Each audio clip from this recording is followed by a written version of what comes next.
Get out and stay out! My dad roared across the dining room, his face twisted with rage and disappointment. The Thanksgiving turkey sat untouched between us as his words echoed off the walls of our family home in San Diego. I sat there, stunned by the venom in his voice, my fork still halfway to my mouth. The cranberry sauce suddenly tasted bitter, and I felt the familiar weight of his expectations crushing down on me like a physical force. My name is Brielle Hampton. I'm 28 years old, and I had just shattered my father's carefully constructed dream for our family legacy. For as long as I could remember, Douglas Hampton had orchestrated every aspect of my life around one singular goal: joining the prestigious Hampton & Associates law firm that bore our family name. My brother Chase had fallen in line perfectly, graduating from Harvard Law and sliding seamlessly into his role as junior partner. But I'd always been different, always questioning, always drawn to something bigger than billable hours and corporate litigation. The moment I told my father I had officially withdrawn from law school, I watched 28 years of his investment in me crumble before his eyes. He had spent decades building Hampton & Associates into one of San Diego's most respected family law practices, and in his mind, I had just thrown it all away. My mother Janine sat frozen beside him, her wine glass trembling slightly in her manicured hands. She had perfected the art of silent agreement over the years, never challenging my father's vision for our family's future. "You're a disgrace to everything this family has built," Douglas continued, his voice dropping to a dangerous whisper that somehow felt more threatening than his shouting. "I've sacrificed everything to give you opportunities, and this is how you repay me?" I set down my fork carefully, feeling something cold and determined settling in my chest. The disappointment wasn't new, but the finality in his voice was. Chase shifted uncomfortably in his chair, his eyes fixed on his plate as if the mashed potatoes held the secrets of the universe. Even now, at 34 years old, he couldn't bring himself to defend me against our father's wrath. "After everything I've done for you," Douglas said, standing up so abruptly that his chair scraped against the hardwood floor. "Get out of my house. Get out and stay out." My mother's sharp intake of breath was the only sound in the room as I slowly stood up, tucking my napkin neatly beside my plate. The ritual of family dinner had become a performance we all participated in, but tonight, the curtain had finally fallen. As I walked toward the door, I could feel their eyes on my back, but nobody called out to stop me. The silence spoke louder than any words could have. Growing up in the Hampton household meant living under the constant pressure of achievement and appearances. My father had built his reputation on the foundation of family values and legacy, ironically, while emotionally distancing himself from his own children. Chase had always been the golden child, the one who asked the right questions and made the right choices. He graduated summa cum laude from Harvard, passed the bar on his first attempt, and seamlessly transitioned into the family business, without ever questioning whether it was what he truly wanted. I, on the other hand, had always been the problematic daughter. While Chase studied corporate law and taxation, I found myself drawn to environmental science and social entrepreneurship. During my undergraduate years at UC San Diego, I spent my summers volunteering with sustainable development organizations instead of interning at prestigious law firms. My father tolerated these phases as long as I maintained my grades and stayed on track for law school. The tension between us had been building for years, but it reached a breaking point during my second year at Stanford Law. I was sitting in a contracts class, listening to a professor drone on about breach remedies, when I realized I was slowly dying inside. Every case study felt like another nail in the coffin of my authentic self. That evening, I called my roommate from 3 years earlier, Maya, who was working with a female-led venture capital group in Los Angeles. "I have an idea," I told her, pacing around my tiny apartment near campus. "Solar-powered infrastructure kits for developing communities, plug-and-play systems that can provide clean energy and internet connectivity to remote areas." Maya listened intently as I outlined my vision. The technology already existed, but nobody had figured out how to make it accessible and affordable for communities that needed it most. I had been researching the concept for months, sketching out business models on napkins and staying up late, reading about microfinance and social impact investing. "You should pitch this to Viridian Capital," Maya suggested. "They're looking for exactly this kind of innovation." That conversation changed everything. Within a week, I had quietly withdrawn from Stanford and moved to a cramped co-working space in Venice Beach. My parents thought I was taking a temporary leave of absence to find myself, and I let them believe it. Chase called occasionally to check in, but our conversations always felt stilted and careful, as if we were both afraid of saying the wrong thing. For 9 months, I lived off my savings and ate ramen noodles while perfecting my pitch. I submitted proposals to 17 different investment groups and received 17 rejections. Some were form letters, others were more personalized feedback about market viability and scalability concerns. Each rejection stung, but it also taught me something valuable about resilience and determination. My parents never asked about the specifics of my break from law school, and I never volunteered the information. The less they knew, the better. I was building something revolutionary, something that could actually change lives, but I knew they would never understand. The breakthrough came on a rain-soaked Tuesday in March, exactly 9 months after I had started this journey. I was sitting in the cramped Venice Beach co-working space, surrounded by empty coffee cups and crumpled papers, when my phone rang. The caller ID showed a number I didn't recognize, but something told me to answer it. "Brielle Hampton? This is Jessica Chen from Viridian Capital. We'd like to schedule a meeting about your SunNest Systems proposal." My hands started shaking as I processed her words. Viridian Capital was one of the most respected social impact investment firms on the West Coast, led by women who had made their fortunes in tech and were now dedicated to funding companies that could create positive change. I had submitted my proposal to them 4 months earlier, and assumed it had been lost in the shuffle when I never heard back. The meeting took place the following week in their sleek downtown Los Angeles office. I wore my only professional suit and carried a worn leather portfolio that had belonged to my grandfather. The conference room overlooked the city skyline, and I tried not to let the intimidating setting shake my confidence as I set up my presentation. Jessica introduced me to the other partners, Dr. Amara Okafor, a Nigerian-born engineer who had revolutionized water purification technology, and Lisa Brennan, a former Goldman Sachs executive who had left Wall Street to focus on sustainable investing. These were women who had broken barriers and created their own paths, and I felt a spark of hope that maybe they would understand my vision. I presented my solar infrastructure concept with passionate precision, explaining how modular energy systems could be deployed in rural communities across Africa and South America. The technology wasn't just about providing electricity, it was about creating connectivity, enabling education, and empowering local economies. Each kit would include solar panels, battery storage, LED lighting, and satellite internet capability, all packaged in a weatherproof unit that could be assembled by local technicians.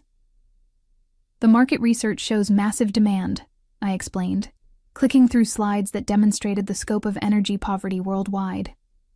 2 billion people still lack access to reliable electricity, and traditional grid infrastructure is prohibitively expensive for remote communities.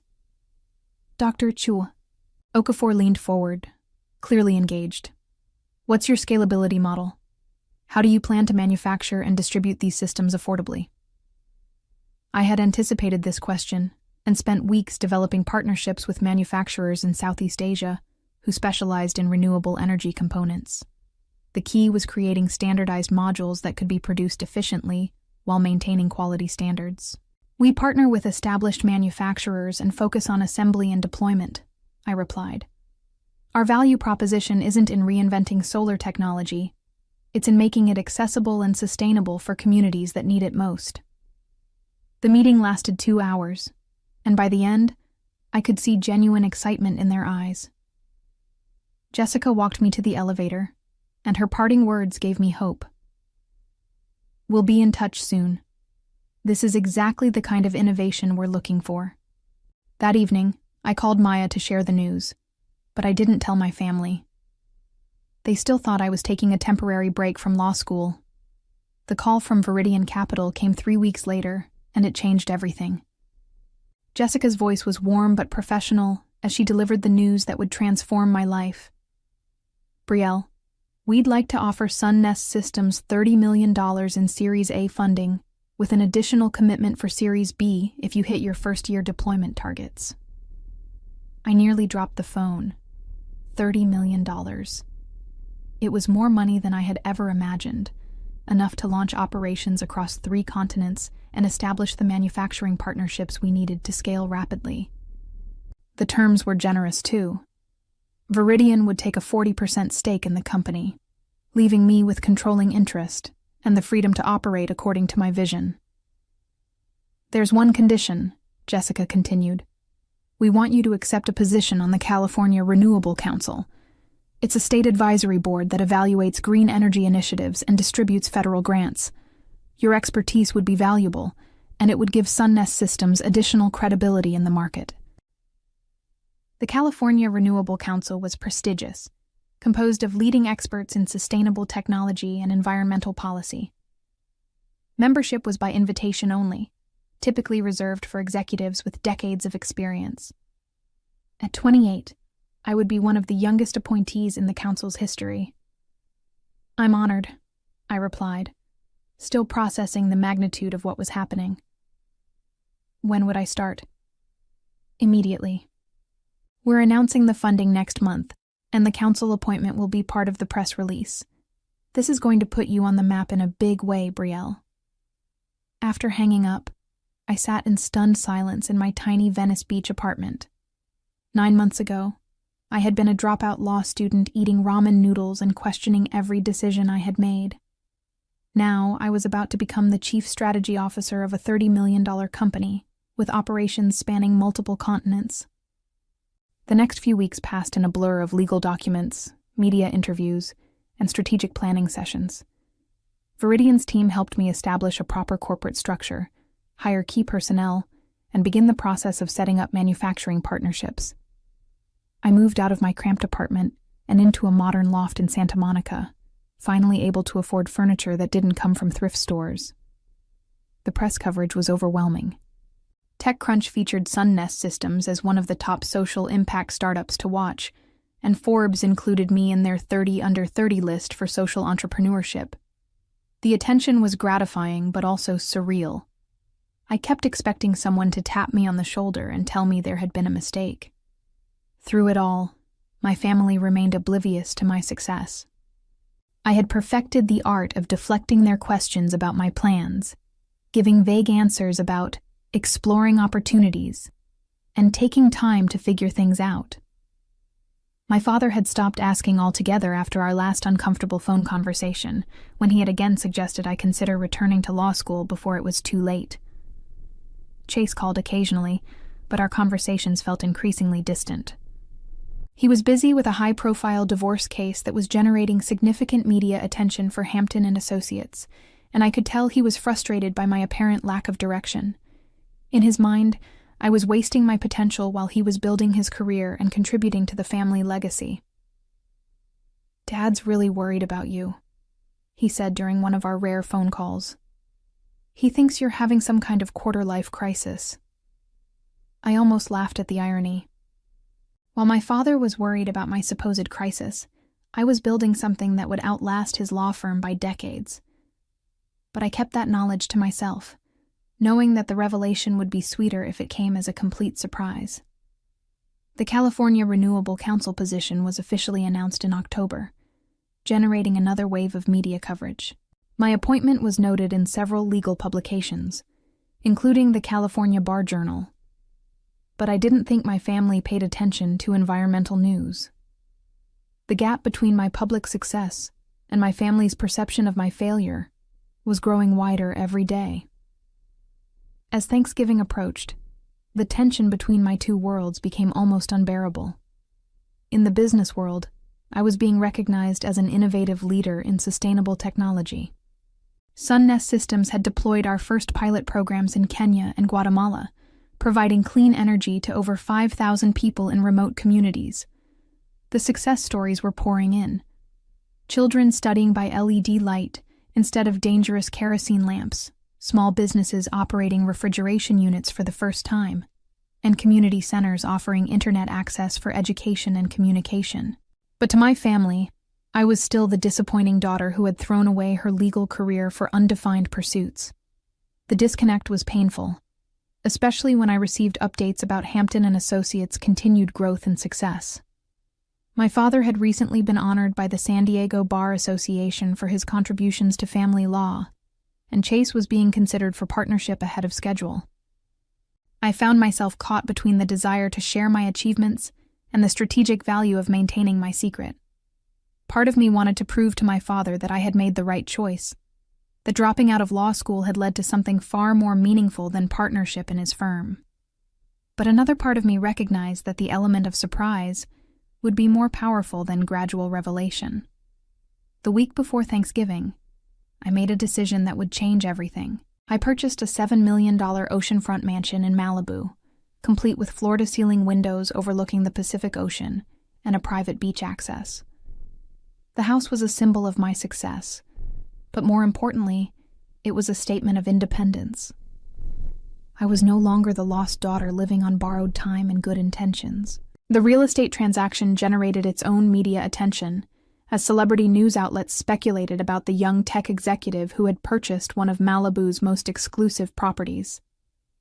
The attention made me nervous, but I assumed my family was too focused on their own concerns to notice entertainment news about property purchases. I spent the days leading up to Thanksgiving carefully preparing for what I knew would be a difficult conversation. My family expected me to announce my plans for returning to law school, or at least acknowledge that my experimental phase had failed. Instead, I was going to tell them the truth about my withdrawal and let them draw their own conclusions about my current situation. The morning of Thanksgiving, I drove from Malibu to my parents' house in La Jolla, taking the scenic coastal route that had always calmed my nerves. The familiar neighborhoods looked different now that I was viewing them from a position of financial success rather than dependence. I parked outside the house where I had grown up, noting how modest it seemed compared to my new Malibu estate. My mother greeted me at the door with her usual mixture of affection and concern. "Brielle, you look wonderful. How are you feeling about everything?" Everything was her diplomatic way of referring to my extended absence from law school without acknowledging the growing elephant in the room. I hugged her and followed her into the kitchen, where the familiar sounds and smells of Thanksgiving preparation transported me back to childhood memories of family gatherings that had felt warmer and more genuine. Chase arrived with his girlfriend Kelly, a fellow attorney who worked at a competing firm. They made the perfect legal power couple, discussing recent cases and bar association politics with the easy confidence of people who had never questioned their career paths. Kelly had always been polite to me, but I could sense her confusion about my current status as the family disappointment. As we gathered around the dining room table, I knew this would be the last Thanksgiving where my family saw me as a failure. The conversation I had been dreading began innocently enough, as family conversations often do. We had finished the main course, and my mother was clearing plates while my father poured wine with the ceremonial precision he brought to everything. Chase and Kelly were discussing a recent Supreme Court decision that could impact family law practices, and I found myself genuinely interested in their analysis despite my own divergent path. "Brielle," my father said suddenly, turning his attention to me with the focused intensity that had intimidated me since childhood. "I've been patient about this whole sabbatical situation, but we need to talk about your plans. Spring semester starts in 2 months, and if you're going to re-enroll at Stanford, we need to handle the paperwork soon." The assumption in his voice was clear. Of course I would be returning to law school, because what other reasonable option could there be? My mother nodded encouragingly from the kitchen doorway, clearly hoping this conversation would resolve the uncertainty that had been hanging over our family gatherings.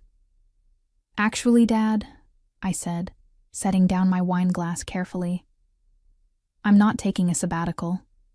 I officially withdrew from Stanford 8 months ago." The silence that followed was deafening.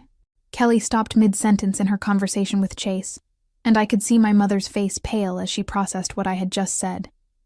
My father's expression shifted from confusion to anger so quickly that I almost flinched. "You what?" he said, his voice dangerously quiet. "I withdrew from law school," I repeated, meeting his gaze directly. "I realized it wasn't the right path for me, so I left to pursue something else." Chase leaned forward, clearly trying to mediate before the situation exploded. "Brielle, maybe we can discuss options for reapplying next year. There are other good law schools that might—" "You don't understand," I interrupted. "I'm not planning to return to law school ever. I've started a company, and it's been incredibly successful." My father's face was turning red, and I could see the vein in his temple that always appeared when he was truly angry. "A company? What kind of company? Some little internet startup that will be bankrupt in 6 months?" "Sun Nest Systems," I said simply. "We develop solar-powered infrastructure for developing communities. We just closed $30 million in Series A funding." The words hung in the air like smoke from an explosion. I watched my family's faces as they tried to process what I had just told them. $30 million was more money than Hampton and Associates had generated in revenue over its entire 30-year history. "That's impossible," my father said flatly. "You've been out of school for 8 months. Nobody raises that kind of money without experience or credentials." "I have both," I replied calmly. "I spent 2 years developing the technology and business model while I was supposedly studying contracts and torts. And as of last month, I was appointed to the California Renewable Council." Kelly's eyes widened with recognition. "The Renewable Council? That's incredibly prestigious. My firm has tried to get clients appointed to that board for years." My father stood up abruptly, his chair scraping against the floor with a harsh sound that made everyone wince. "You're lying," he said, his voice filled with a combination of rage and disbelief. "This is some elaborate fantasy you've constructed to justify throwing away your education." "I'm not lying," I said, remaining seated while he towered over me. "But clearly you'd rather believe that I'm delusional than accept that I've succeeded without following your plan." That's when he exploded with the words that would end our relationship forever. The next morning, I drove straight from my parents' house to my new Malibu mansion, my father's words still echoing in my ears. "Get out and stay out," had been his final statement before I walked out of their dining room for what I knew would be the last time. The 20-minute drive along the Pacific Coast Highway gave me time to process what had just happened and to plan my next steps. My phone had been buzzing constantly since I left La Jolla, with missed calls from Chase and several text messages from my mother asking me to call them back. I ignored them all. The time for explanations and reconciliation had passed the moment my father chose to believe his own assumptions, rather than listen to the truth about my success. The moving truck arrived at noon, carrying the minimal belongings I had accumulated during my years of struggling to build Sun Nest Systems. Everything fit easily into 2 rooms of my sprawling new home, a stark reminder of how dramatically my circumstances had changed. As I unpacked my laptop and the framed photo of my first solar installation in Kenya, I felt a mixture of sadness and liberation that surprised me with its intensity. That afternoon, I called Jessica at Viridian Capital to discuss the timeline for our expansion into Central America. The conversation was energizing, focusing on concrete plans for deploying our technology to communities that desperately needed reliable energy access. As we talked about manufacturing partnerships and government approvals, I realized how much more fulfilling this work was than any legal career could have been. By the way, Jessica mentioned near the end of our call, we're getting some interesting inquiries about potential partnerships. Several law firms are reaching out about pro bono opportunities to support our community development work. "Really?" I said, suddenly interested. "What kind of firms?" "Mostly environmental law specialists, but a few family practices too. There's apparently significant interest in the corporate social responsibility angle." I made a mental note to review those partnership proposals carefully. The irony of law firms wanting to associate with my success wasn't lost on me, especially considering my father's complete dismissal of my achievements just hours earlier. 3 weeks after Thanksgiving, I was reviewing grant applications in my home office when my assistant called with an urgent update. "Brielle, I thought you should know that Hampton and Associates submitted an application for the State Renewable Energy Grant Program. They're requesting $2 million for a sustainability initiative. I almost laughed out loud. Hampton and Associates had never shown any interest in environmental issues during my entire childhood. The fact that they were suddenly pursuing green energy grants seemed like a transparent attempt to capitalize on the growing market for sustainable legal services. "What's the nature of their application?" I asked, pulling up the California Renewable Council database on my computer. "They're proposing to establish a pro bono legal clinic focused on environmental justice issues. The grant would fund 3 years of operations, including staff salaries and community outreach programs. As a council member, I had access to review all grant applications before they were evaluated by the full committee. I opened Hampton and Associates' submission and read through it carefully, noting the ambitious goals and impressive-sounding initiatives. The proposal was well-written and professionally presented, exactly what I would have expected from my father's firm. But there was one critical problem that the other council members wouldn't immediately recognize. Hampton and Associates had no experience in environmental law, no existing relationships with environmental justice organizations, and no track record of supporting sustainable initiatives. The application was essentially a request for $2 million to enter a field they had never shown interest in pursuing. More importantly, there was a clear conflict of interest that would disqualify their application automatically. I scrolled to the bottom of the council database entry and found the field I was looking for. Potential conflicts. I typed carefully, knowing that my words would determine the fate of my father's grant application. Sunnest Systems Executive Relationship, I wrote, adding my name and title for clarity. The rejection would be swift and public, visible to everyone in San Diego's legal community. As I submitted the conflict notice that would deny my father's grant application, I realized that revenge had found me rather than the other way around.